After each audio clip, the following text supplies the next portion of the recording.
Hola, muy buenos días, jóvenes. Buen día, ingeniero. Bien, ingeniero. Buenos días, buenos días. Bien, hoy tenemos la exposición de dos grupos y al final vamos a resolver un cuestionario ya que está planificado para hoy día.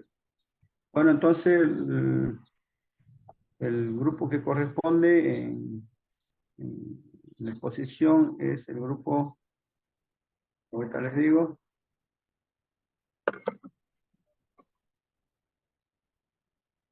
16 es el grupo G, la organización del proyecto, y el grupo J, después los aspectos legales del proyecto.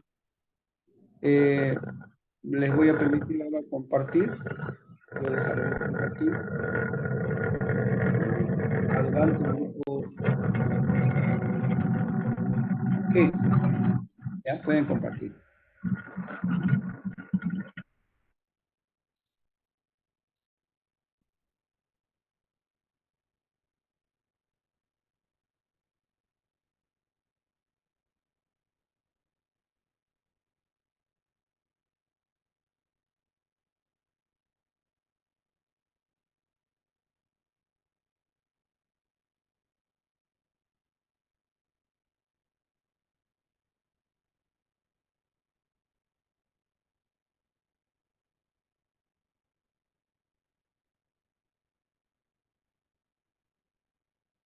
Adelante, jóvenes.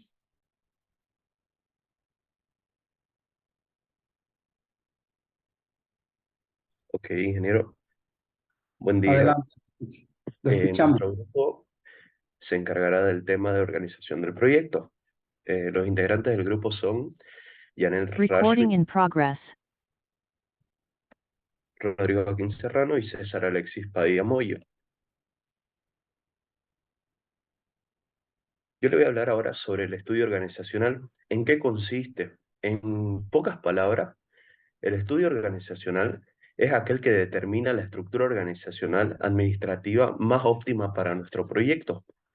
Este se enfoca en planes de trabajo administrativos, los cuales nos ayudan a ir progresando gradualmente. Los objetivos que tiene serían definir los objetivos generales del proyecto, elaborar un listado de actividades administrativas, las cuales son necesarias para lograr los objetivos mediante un cuadro sinóptico.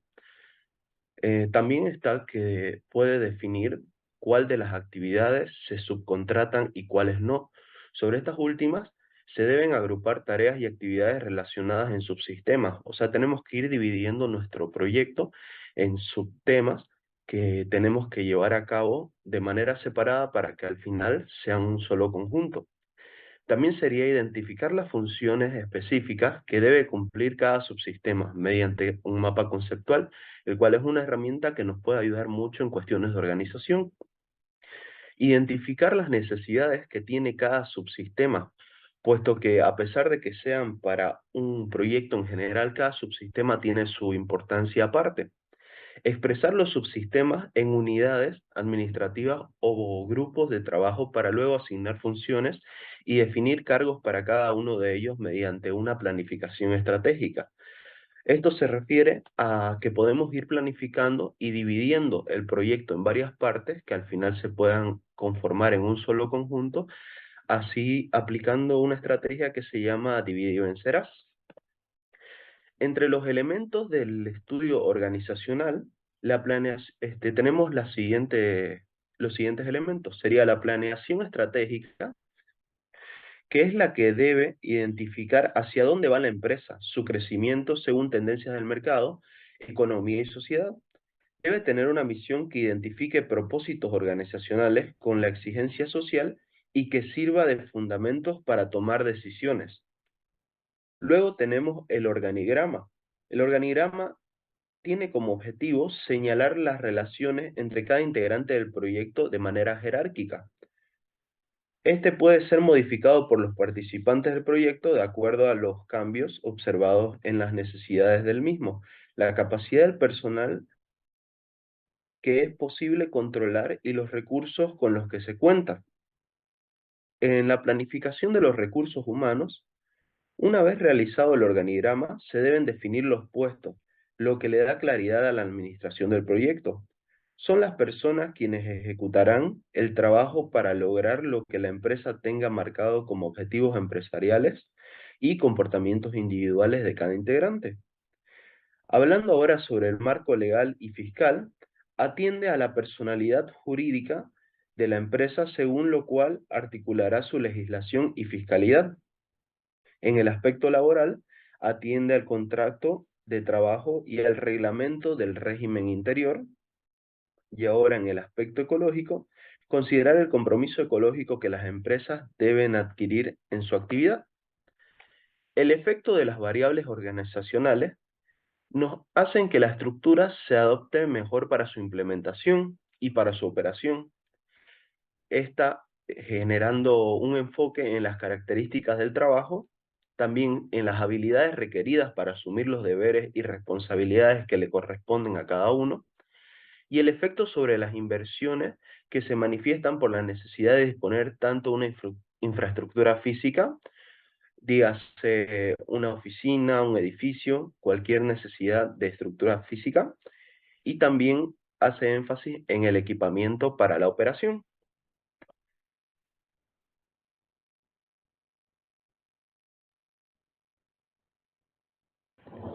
Buenos días, ingeniero. Buenos días a todos. Yo le voy a explicar Sí.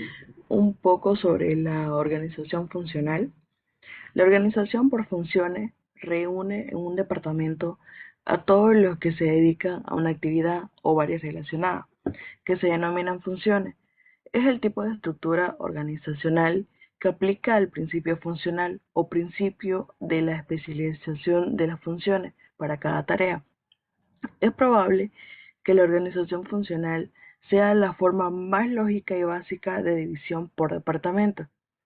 La emplean esencialmente las pequeñas empresas que ofrecen una área limitada de producto porque posibilita aprovechar con eficiencia los recursos especializados. Esto facilita considerablemente la supervisión porque cada gerente solo debe ser experto en un área limitado de conocimientos habilitados. Eh, Como indica está aquí un poquito del cuadro, ¿no? Aquí hay pequeños gerentes funcionales y cada uno va a tener su personal y cada personal está solamente especializado en un área y tiene sus propias habilidades. Esto va a facilitar el movimiento de los conocimientos y habilidades especializadas para su uso en los puntos donde más se necesita. Una organización funcional se divide en diferentes áreas en base a la especialización o función de los recursos. Por ejemplo, en una empresa de ingeniería, podríamos encontrar el área de ingeniería mecánica, el de fluido, de ventilación, civil y otras más. En cada una de las áreas encontramos un conjunto de personas o recursos especializados en una determinada función, los cuales reparten la responsable del área, el cual organiza y define los trabajos a realizar dentro del área. ¿Le cambió, porfis?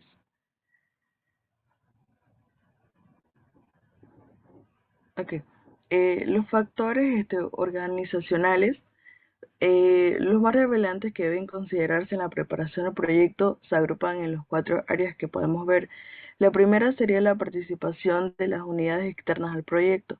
Esto se refiere a las relaciones con proveedores y clientes en general y corresponden a las denominadas relaciones operativas. El segundo sería el tamaño de la estructura organizativa. Eso se refiere a las decisiones internas que determinan la participación de entidades externas y por lo tanto la incorporación de unidades coordinadoras y fiscalizadoras en las estructuras organizativas del proyecto. La tercera sería la tecnología administrativa que forma de reorganización o reestructuración de las empresas mediante la cual se lleva a cabo una mejoría de los sistemas de trabajo, el rediseño organizacional y el establecimiento adecuado de la planta del personal para manejar la competitividad. Y la última, en este caso la cuarta, sería la complejidad de las tareas administrativas, que es un factor determinante para el diseño de la estructura, que esto implicaría más tarea, más comunicación y más divisiones jerárquicas. El siguiente, por favor. La inversión en organización El cálculo de las inversiones derivadas de la organización se basa directamente en los resultados de la estructura organizativa diseñada. Su dimensionamiento y la definición de las funciones que le corresponderán a cada unidad determinada son los efectos de las inversiones en obra física, el equipamiento y el capital del trabajo.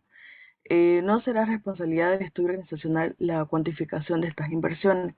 No es lógico que especialistas de administración tomen decisiones sobre las características físicas de las edificaciones para la operación administrativa sin tener la base técnica que garantice las decisiones adecuadas. Por ello, solamente deberán proporcionar la información para que los encargados del estudio técnico puedan efectuar esos cálculos necesarios. Los antecedentes proporcionados por el análisis de la estructura organizacional de la empresa que generaría el proyecto permite definir un programa de recinto que consiste en una primera aproximación de la cantidad y tamaño de las oficinas, así como de las necesidades de instalaciones anexas. El análisis de los requerimientos de espacio físico para las unidades de carácter administrativo del proyecto es más complejo de lo que parece. Gracias. Bueno, yo voy a continuar con lo que son los costos de la operación administrativa. Bueno, los costos de la operación administrativa son todos aquellos vinculados con la gestión, organización y dirección de un proyecto, como consecuencia inmediata del funcionamiento organizacional. Estos costos de operación administrativa no están asociados o relacionados con lo que es la fabricación de un producto. Por ejemplo, si nosotros tenemos una empresa panadera donde fabricamos pan, lo que son los insumos, o sea, las materias primas como ser la harina, etcétera, no entrarían en lo que son costos de operación administrativa, sino que los costos de operación administrativa son los que pertenecen a los gastos generales para operar oficinas, el personal ejecutivo y de apoyo, así como también cualquier costo de distribución, como por ejemplo también el pago que se debe realizar a la persona, como ser a los obreros, o si el proyecto requiere maquinaria o alguna indumentaria. Esos son lo que entrarían en lo que son los costos de operación administrativa. Por ejemplo, si una empresa de paneles solares tiene costos administrativos generales que se representan en forma de alquiler de oficinas, personal administrativo y empleados de la instalación, sistemas y procedimientos administrativos a aplicarse del proyecto. Siguiente. Ya. Esto se refiere a todos aquellos sistemas o procedimientos administrativos encaminados al análisis de los planes de acción colectiva del personal, es decir, todos aquellos planes que se van a realizar para que el proyecto funcione sin ningún inconveniente, así como también constituyen una técnica que busca facilitar el funcionamiento actual de un sistema organizado, para que, así como le dije, el proyecto salga a flote sin inconveniente. Esto puede ser referido a lo que son los recursos humanos, recursos tecnológicos, formularios, archivos, todos aquellos factores que intervengan en la ejecución del proyecto. En conclusión, este nos permite controlar de manera organizada los recursos y disponerlos de manera eficiente para que no tengamos ni un problema al momento de ejecutar o aplicar el proyecto. Este proceso puede ser aplicado en cualquier tipo de proyecto o empresa, y cada uno de los miembros de la organización debe conocer su rol dentro del proceso en general. Gracias. Eso es todo, ingeniero.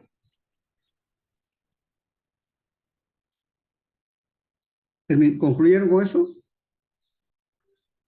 Sí, ingeniero. Ese era el último punto. Ok.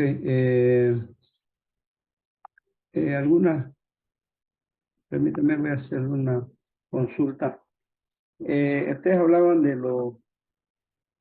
los costos operativos. ¿Cuál es la diferencia con los insumos en un proyecto? Bueno, los costos de operación administrativas conllevan a todo lo que son, por ejemplo, si una empresa funciona en un ambiente, eso ya entraría como costo de operación administrativa. Los obreros, maquinaria, alguna indumentaria. Y los costos como usted dice, si nosotros, por ejemplo, tenemos una empresa de panadera, la materia prima en este caso sería la harina, ¿no? Levadura, todas aquellas. Eso ya no entra en lo que son costos de operación administrativa. Eso ya serían costos de fabricación. Costo de fabricación o insumos también se le llama, ¿ya? Exactamente. Insumos, ¿ya? Insumos. Son aquellos que forman parte directamente de los productos si ustedes desarrollan un software, ¿cuáles serían los insumos y cuáles serían los costos operativos? Bueno, nuestros insumos serían, en este caso, las máquinas, las computadoras serían nuestros insumos. Ya nuestro costo de operación administrativa sería ya que si nosotros tuviéramos personal programando o desarrollando, ese ya sería nuestro costo de operación administrativa, ¿no? Administrativa, ¿no? Entonces, para desarrollar software, pero no solo la computadora, ¿no? Bueno, si nos metemos en una producción formal, ya donde todo sea legal, nosotros podemos ver que tenemos que insumos directos serían las licencias de software, ¿no? Las licencias de software también incluyen no solo el hardware, sino el software que implica desarrollar, ¿no? Entonces, eso sería perdón, eso sería el insumo y pago al programador y demás cosas serían costos operativos, ¿no? Eso para hacer una analogía con lo que los que van a hacer, por ejemplo, el trabajo de las antenas, cuáles serían los costos de producción y cuáles son los costos operativos. Los costos de producción pues serían las antenas que van a comprar, los dispositivos, todo lo que van a, a formar parte, ¿no? Todo el equipamiento que se va a adquirir y los costos operativos serían el personal, el sueldo, sería alquiler de maquinaria, etcétera, etcétera, ¿no? Bien, ahorita los voy a nombrar, denme un minuto.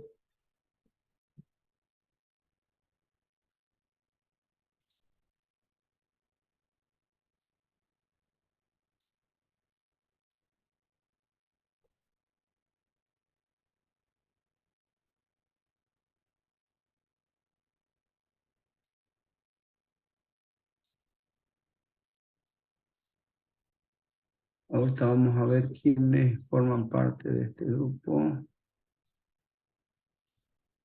Ustedes son el grupo G, ¿no? Sí, ingeniero. Ya vamos a ver entonces el grupo G.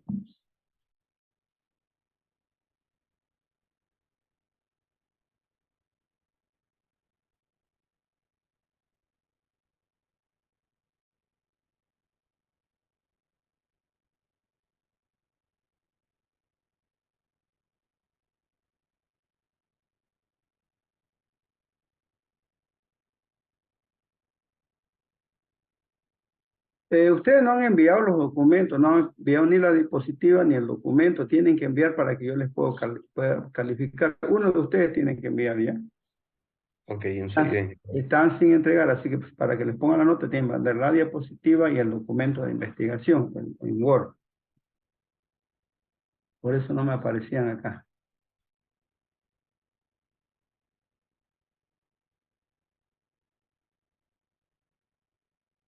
Bien, el siguiente grupo, por favor, dejen de compartir y ven el siguiente, y envíen su documento para poder calificar, incluyendo la exposición, ¿ya?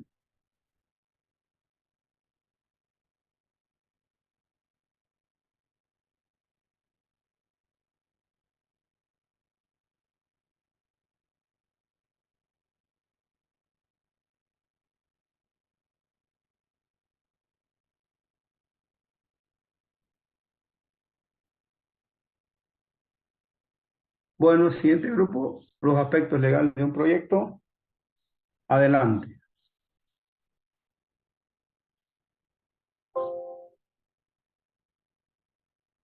Recording stopped.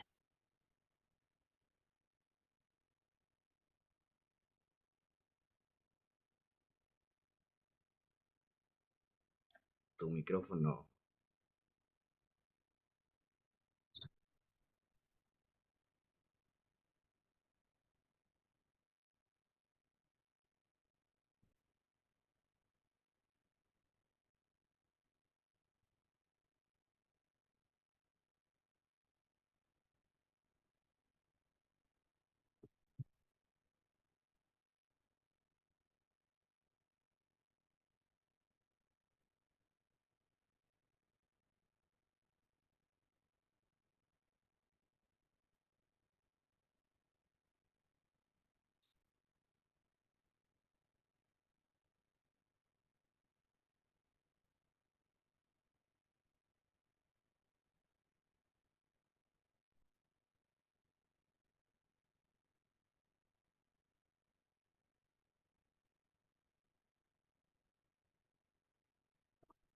Pueden compartir, jóvenes. Adelante.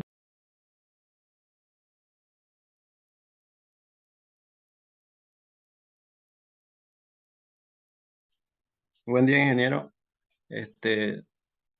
Somos el grupo J. Lo que vamos a explicar es sobre los aspectos legales y de un proyecto. Entre, entre los puntos que vamos a explicar está la importancia del marco legal, el ordenamiento Recording in jurídico. progress.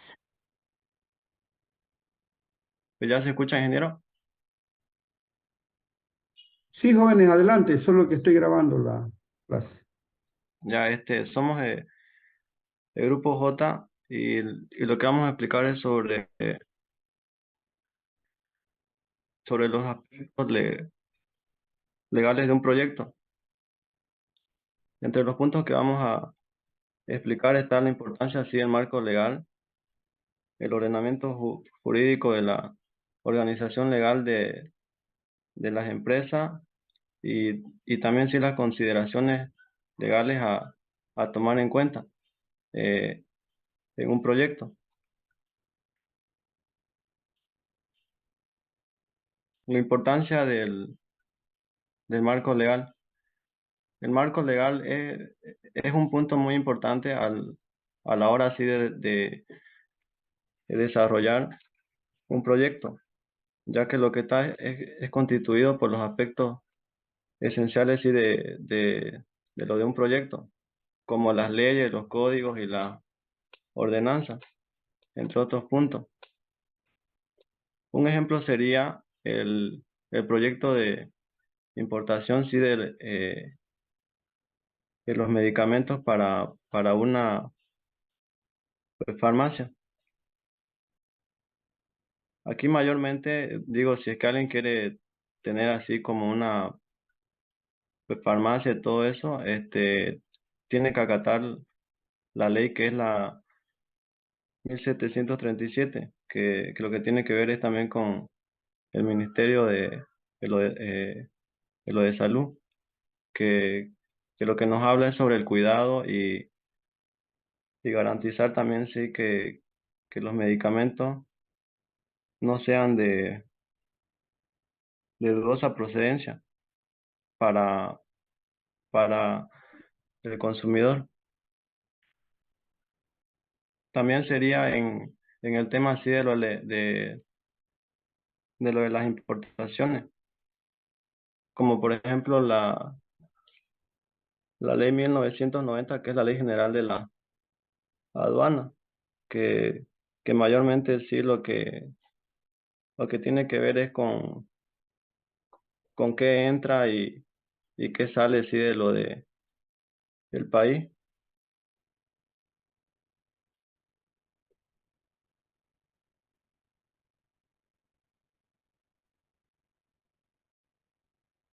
Creo que mi compañero tiene que compartir sí, su otra parte.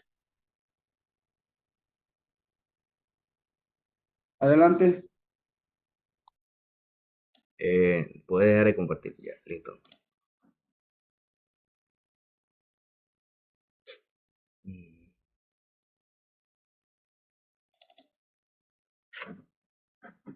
Ya, yo voy a continuar la exposición con lo que es el ordenamiento jurídico de la organización legal de las empresas. Para explicar este punto, me gustaría primero explicar por separado ciertos conceptos, los cuales son los siguientes. El ordenamiento jurídico como tal, podemos decir que es un conjunto de leyes dictadas por voluntad estatal para garantizar las reglas de convivencia social. Como saben, el ser humano es de carácter gregario, por lo que para evitar conflictos se debe establecer una cierta, un conjunto de normas, de reglas de convivencia pacífica. Y, y estas reglas de convivencia pacífica van a dar a surgir lo que es la sociedad como tal, que va a estar conformada por un grupo de leyes para normar esta convivencia. Vamos a pasar a hablar del ordenamiento jurídico administrativo, eh, en el cual podemos hacer referencia a que son un conjunto de normas que van a integrarse a lo que es el concepto de la administración y de las empresas. El ordenamiento jurídico va a dar lugar a continuas normas que ocupan la mayor parte de los diarios oficiales, pluralidad de normas, pluralidad de fuentes, cambios constantes, normas concretas, multitud de disposiciones. Ahora, hablando de la organización legal de las empresas, hacemos referencia a la estructura legal en la que está formada la empresa y cómo está organizada desde el punto de vista financiero y jurídico.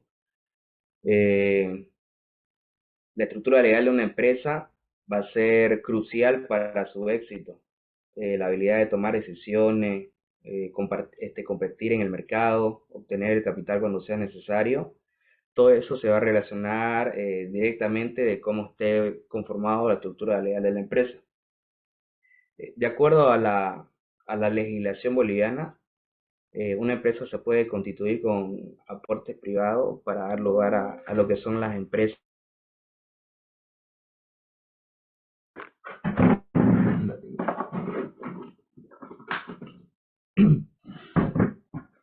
Eh,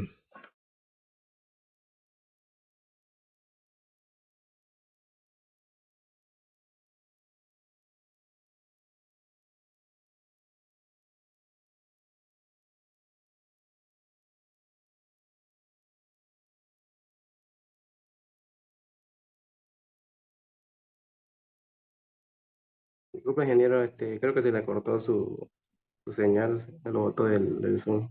Ahorita se va a reconectar, ¿no? Ya vamos a esperar nomás, ¿ya?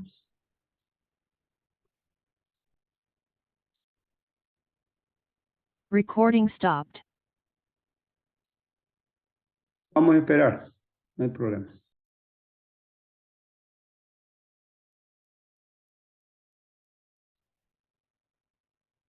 De todas maneras, un poco mientras se conecta su compañero, el tema el tema de la legalidad del proyecto, siempre hay que trabajar en lo posible enmarcado en la parte legal, ¿ya? Especialmente si van a hacer proyectos para el sector público, para gobernaciones, alcaldías, universidades y todo lo que tenga que ver entidades descentralizadas del Estado, que es donde más se requiere proyectos, siempre tienen que estar enmarcados en la ley, ¿ya? Eso para evitarse problemas más adelante, ¿no? Hay muchas empresas y empresarios que se prestan a trabajar de manera ilegal y después se ven envueltos en serios problemas, ¿no? Entonces, eso también es importante en este punto, ver toda la legalidad del proyecto. Entonces, ahí ustedes tienen que... En un proyecto, vuelvo a repetir, uno no lo puede saber todo, jóvenes. ¿Ya? Yo cuando he hecho proyecto, mando mi proyecto al departamento legal para que me revise si no tengo algún tema que esté en contra de la ley, en contra de la normativa vigente. Ellos lo revisan y con su visto bueno, ellos dicen, con una carta me dicen que está todo legal, o si no me dice hay que corregir tal aspecto, porque no está dentro de la norma. La gente de finanzas, la gente de planificación, de presupuesto, también me dice si está dentro de los presupuestos, si está correcto lo que se está haciendo por ahí, estamos cometiendo alguna infracción. Y es así que después los proyectos se ven envueltos en lío, especialmente los que son del Estado, ¿no? Y después estás con problemas después de 3, 4 años, con problemas con la Contraloría y problemas serios, ¿no? Entonces, por eso que es importante estar a norma, ¿no? Si ustedes tienen su empresa, tienen que tener su NIE, tienen que tener su inscripción en Fundempresa, tienen que eh, tener sus impuestos pagados al día, etcétera. Eso es andar en la legalidad. No tener empleados, por ejemplo, piratas, como se dice. Tienes que tener... Disculpe, ingeniero, que lo corte. Dice que si lo puede aceptar, el compañero ya está entrando. Ya, perdón, ya, gracias. Carlos Alberto Laima, sí. Ya está, no tengo nadie en sala de espera. Dígale que ya está. Hola, hola, ¿se me escucha? Sí, sí. Ya, va a disculpar, ingeniero, lo tenía al límite. No se preocupe, suceden esas cosas cuando estamos en tema virtual. Es uno de los problemas. Continúe, joven. Estaba hablando de la organización legal de las empresas. Había explicado de que la estructura legal es importante para la toma de decisiones de la empresa, para competir en el mercado y para obtener el capital para... Recording in progress. Y había explicado también de que, de acuerdo a la legislación boliviana, en Bolivia se puede dar este tipo de empresas, ya sean unipersonales, sociedades de responsabilidad limitada, sociedades colectivas, sociedades por comandita simple o por comandita por acciones, sociedades anónimas, empresas estatales y empresas mixtas. Las más comunes son las empresas de responsabilidad limitada, las sociedades anónimas y las empresas estatales, ¿no? Para que estas empresas puedan funcionar legalmente en nuestro en territorio boliviano, tienen que cumplir con una serie de requisitos, ¿no? Por así decirlo. Tienen que haber realizado los siguientes trámites que voy a explicar a continuación. Una vez elegida el tipo de empresa, lo que se debe de realizar es realizar un registro en Ciudadanía Digital, el cual es una plataforma de registro y uso para todos los servicios digitales del Estado, ¿no? En la que se van a poder tramitar sus servicios en línea, ¿no? De manera más sencilla. Esta plataforma va a consistir en el uso de derechos y deberes a través del uso de tecnologías de la información y comunicación e interacción con otras entidades en los servicios creados por el Estado. Lo siguiente que tiene que realizar es su registro en CEPREC, el cual es la entidad la entidad competente para la realización de todos los actos propios del registro de comercio, por lo cual todas sus actividades van a hacer que tengan validez legal, ¿no? Y así van a poder surtir sus efectos jurídicos dentro del territorio del Estado plurinacional de Bolivia. Para esto lo que se tiene que hacer es verificar el nombre con el que se va a utilizar, ¿no? En la empresa, mediante el control de homonimia, y para poder verificar el nombre si está disponible o no, ¿no? En el registro. Luego se tiene que llenar un formulario de solicitud de reserva de manera online, y eso también se lo hace en la plataforma de Ciudadanía Digital. Lo siguiente que tiene que hacer la empresa es hacer su publicación en la Gaceta Electrónica de Comercio, en la cual tiene que introducir la siguiente información, que va a ser una introducción notarial de la escritura pública, que consiste en número de instrumento, lugar, fecha, notaría de fe pública y distrito judicial. Una transcripción en extensa y textual de las cláusulas establecidas en los incisos 1 al 7 del artículo 127 del Código de Comercio. Y por último, la conclusión y concordancia de la intervención del notario de fe pública.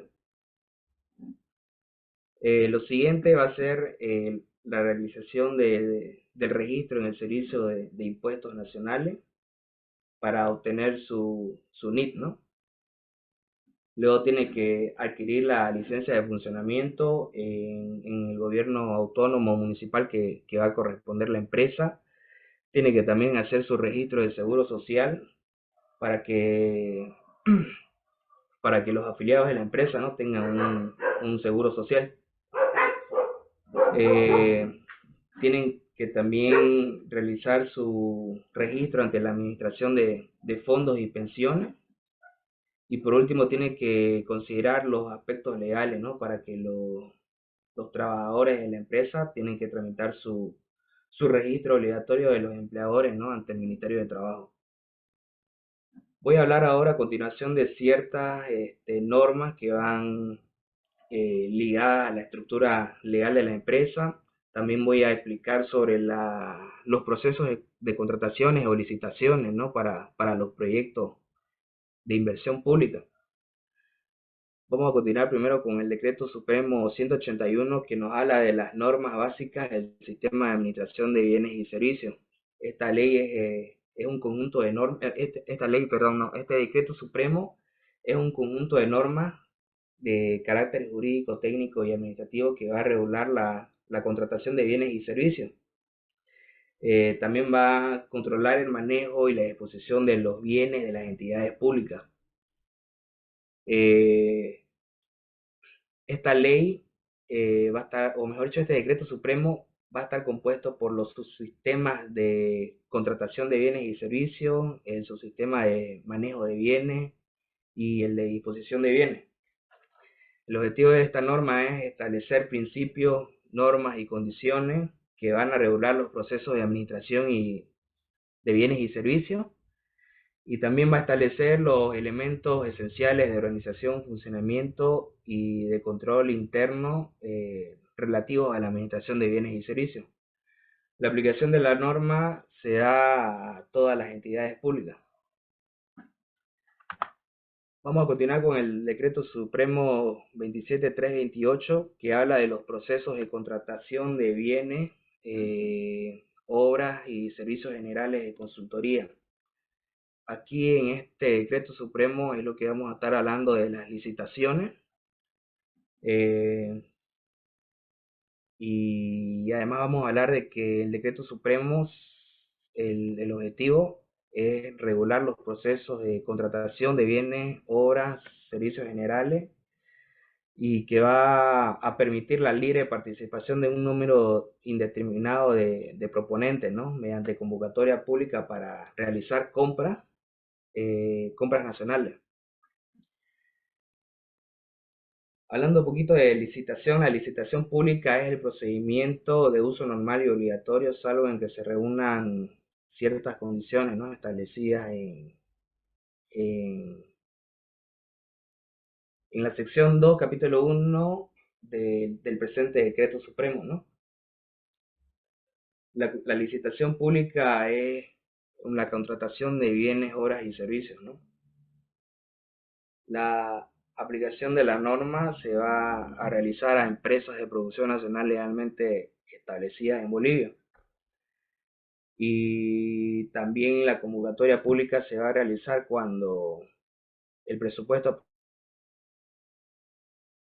de bienes y servicios generales sea mayor a 8 millones de unidades de fomento a la vivienda y menor o igual a 15 millones de unidades de fomento.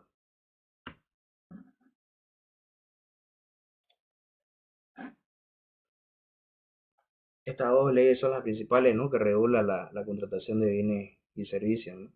Y también habla sobre las licitaciones para la inversión pública. Voy a explicar ahora lo que es el SICOE. El SICOE es una plataforma, es un sistema de contrataciones estatales para la publicación, la difusión e información de procesos de contratación de las entidades públicas, de las entidades públicas del Estado Plurinacional de Bolivia. La información que se registra en el SICOE es información oficial que va a regir en los procesos de contratación y va a ser responsabilidad de la entidad el disponer de mecanismos administrativos de control interno, ¿no?, para verificar que esta información que se publica sea válida y sea de acuerdo, ¿no?, a documentos originales. El contenido que se va a publicar en el SICOE tiene que ser contenido veraz y una vez publicada esta información no puede ser modificada, ¿no? además de que estas publicaciones van a constituir en los medios de información oficial de la fecha de realización de los actos públicos. La información que se maneja en el SICOE son de tres tipos. La información obligatoria, que es aquella información que debe ser publicada para todos los procesos de contratación, y se incluye en este tipo la información del programa anual de contrataciones, que es el manual de operación del SICOE. Se publica también información circunstancial, que es aquella que debe ser publicada dependiendo de los eventos que se produzcan en el proceso de contratación, ya sea ampliación, anulación, cancelación, presentación de recursos. Esta información debe ser registrada obligatoriamente de acuerdo a condiciones establecidas en el presente manual. Y por último también se publica información respaldatoria, que va a ser la información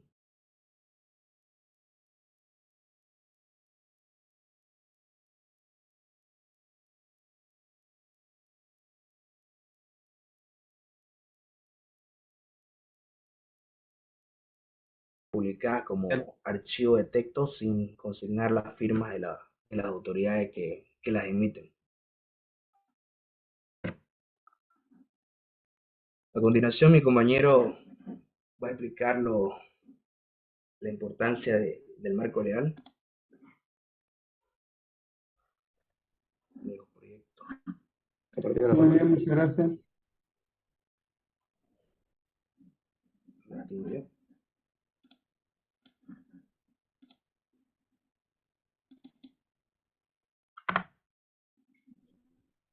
Consideraciones legales a tomar en cuenta en el proyecto.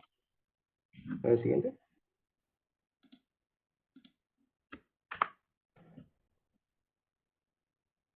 El estudio de factibilidad de un proyecto de inversión no debe ignorar las normas y leyes bajo las cuales se regulan las actividades del proyecto, tanto en su etapa de ejecución como en su etapa de operación. Ningún proyecto, por muy rentable que sea, podrá llevarse a cabo si no se encuadra en el marco legal constituido. La importancia del estudio legal al momento de planificar y formular un nuevo proyecto es de vital importancia tener en cuenta aspectos legales que determinarán las restricciones que podrían impedir o bien limitar el funcionamiento del mismo. Hay que tener en cuenta que todo proyecto debe ser llevado a cabo dentro del marco legal existente en el país donde se realice, es decir, teniendo en cuenta la Constitución vigente, leyes, reglamentos, decretos y usos, costumbres que determinen las normas permisivas o prohibitivas que afectarán directa o indirectamente al proyecto en cuestión. En el estudio legal se busca identificar la existencia de alguna restricción legal a la realización de una inversión en un proyecto, debiendo realizarse en las etapas iniciales de la formulación y preparación, ya que un proyecto altamente rentable puede resultar no factible por una norma legal. Los elementos que se deben considerar en el estudio legal son tipo de empresa que se pretende crear, formulación del marco jurídico que la constituya, requisitos legales y de operación de la misma. Se debe asignar especial importancia al análisis del cuerpo normativo, que regirá la acción del proyecto de todas sus etapas, del origen hasta la implementación. Por otro lado, se debe constituir como organización social y económica en un ente jurídico, en el cual se relacionarán contactos laborales, comerciales y otros, generando relaciones económicas que darán origen a las ganancias o pérdidas del negocio. En ello se puede identificar una gran cantidad de derechos y obligaciones provenientes de los contratos que se suscriban y de la ley correspondiente. El siguiente, ¿verdad? Viabilidad legal y viabilidad financiera.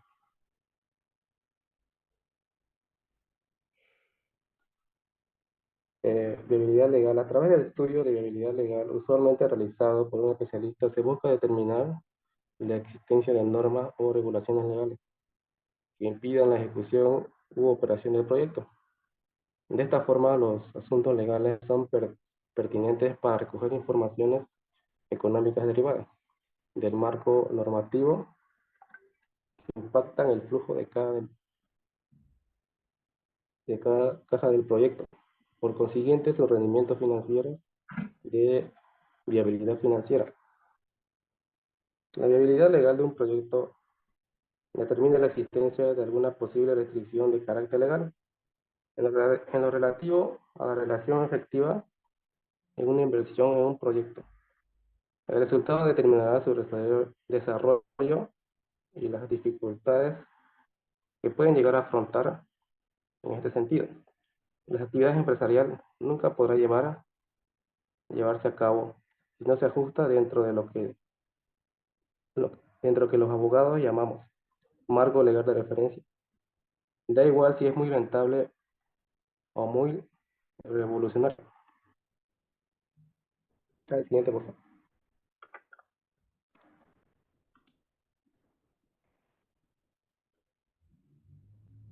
Costos relacionados con los asuntos legales.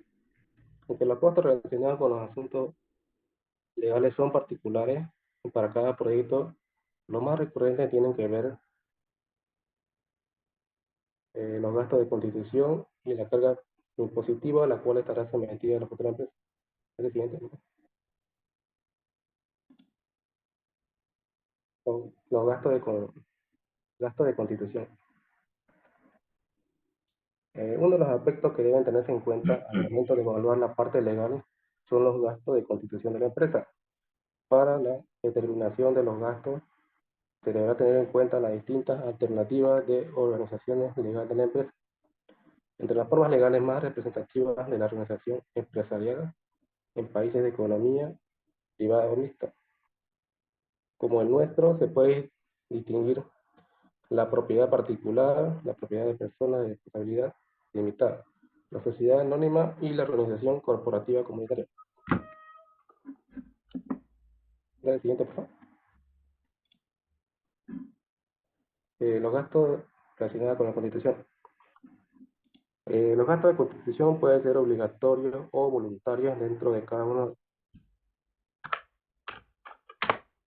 Gastos de constitución obligatorios. Dentro de los gastos obligatorios se incluyen aquellos gastos sin los cuales de la compañía no pueden constituirse. Gastos notariales. Para construir una compañía es necesario formalizarlo en escritura pública, es decir, bajo el notario. Esta normalización conlleva una serie de gastos. Los honorarios notariales, los gastos de formalización de escritura pública, etc. Gastos de registro. Una vez constituida la empresa, es necesario registrar la escritura en el registro mercantil. Este registro conlleva una serie de gastos. Los honorarios del registrador, gastos del registro, de escritura pública, etc. Tributos e impuestos. Además de los gastos notariales y de registro, cito otro gasto obligatorio. Los tributos o impuestos. Para poder realizar la formalización de la sociedad es necesario abonar los tributos correspondientes. El pago de los impuestos puede realizarse de forma simultánea o los gastos notariales. Y de registro, aunque conceptualmente es importante su diferenciación. Y por último tenemos gasto de constitución voluntaria. Con los gastos que se han comentado anteriormente, la sociedad se puede constituir, sin embargo, si requieren de otros gastos para la sociedad, puede iniciar la actividad. Estos gastos son gastos voluntarios y también se conocen como gastos de primer establecimiento. Dentro de estos gastos se incluyen, por ejemplo, los gastos de publicidad para lanzamiento de gastos de puesta de marcha de la compañía, gastos de la selección y formación del personal, gastos de investigación y desarrollo de potenciales de los mercados, etc. Eso sería todo.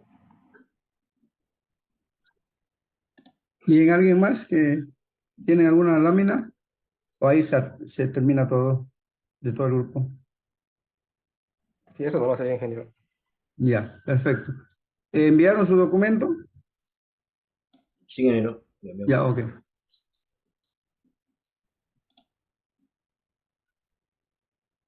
Bien, yo voy a revisar el formato de la documentación que esté completa, más exposición, y le hago hacer en un rato más su nota de la exposición. Bueno, pasemos antes que se nos acabe el tiempo, pasemos al cuestionario. Le vayan subiendo.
Recording stopped. Prendan sus cámaras, por favor, para que los consideren la lista del examen.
afecta a cada uno de los jóvenes, ¿no?